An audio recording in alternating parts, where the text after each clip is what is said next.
প্রধান উপদেষ্টা অধ্যাপক ডক্টর মোহাম্মদ ইউনূসকে মিয়ানমারের বিরুদ্ধে গণহত্যার মামলা সম্পর্কে অবহিত করেছেন গাম্বিয়ার পররাষ্ট্রমন্ত্রী মামাদু তাঙ্গারা। তিনি বলেন, মিয়ানমারে নির্যাতিত রোহিঙ্গা মুসলিমদের ন্যায় বিচার প্রাপ্তিতে কাজ করছে তার দেশ। বুধবার রাষ্ট্রীয় অতিথি ভবন যমুনায় প্রধান উপদেষ্টা ডক্টর ইউনূসের সঙ্গে সাক্ষাৎকালে গাম্বিয়ার পররাষ্ট্রমন্ত্রী মামাদু তাঙ্গারা এসব কথা বলেন।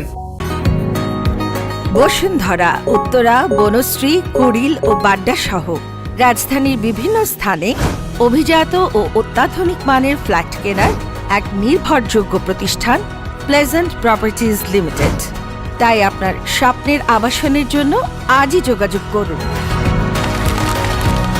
Pleasant properties limited, where destiny matches eventually.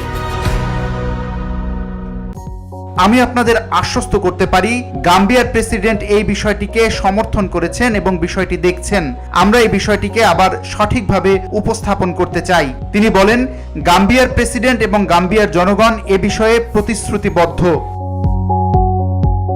প্রধান উপদেষ্টার প্রেস উইং জানায়, অধ্যাপক ইউনূস রোহিঙ্গা জনগোষ্ঠীর পক্ষে কাজ করার জন্য এবং এই মামলায় সফল হওয়ার জন্য আফ্রিকান দেশটির অবিরাম প্রতিশ্রুতি ও অব্যাহত প্রচেষ্টার জন্য গাম্বিয়াকে ধন্যবাদ জানান। ডক্টর মোহাম্মদ ইউনূস বলেন, আমরা চাই এই মামলা সফল হোক। আমরা আপনাদের সমর্থন চাই। এটি আমাদের জন্য একটি বড় সহায়ক। মামাদু তাঙ্গারা অধ্যাপক ইউনূসের নেতৃত্বের প্রশংসা করে বলেন, তার কূটনৈতিক প্রচেষ্টা রোহিঙ্গা জনগোষ্ঠীকে মর্যাদাপূর্ণ জীবনযাপনে সহায়তা করবে।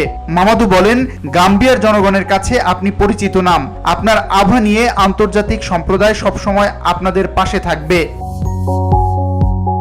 বাংলাদেশের অন্তর্বর্তীকালীন সরকারের প্রধান হিসেবে নতুন দায়িত্বে ডক্টর ইউনূসের সাফল্য কামনা করেন পররাষ্ট্রমন্ত্রী। তিনি বলেন, আমরা আপনার মহৎ কাজ এবং চ্যালেঞ্জিং যাত্রার সাফল্য কামনা করি।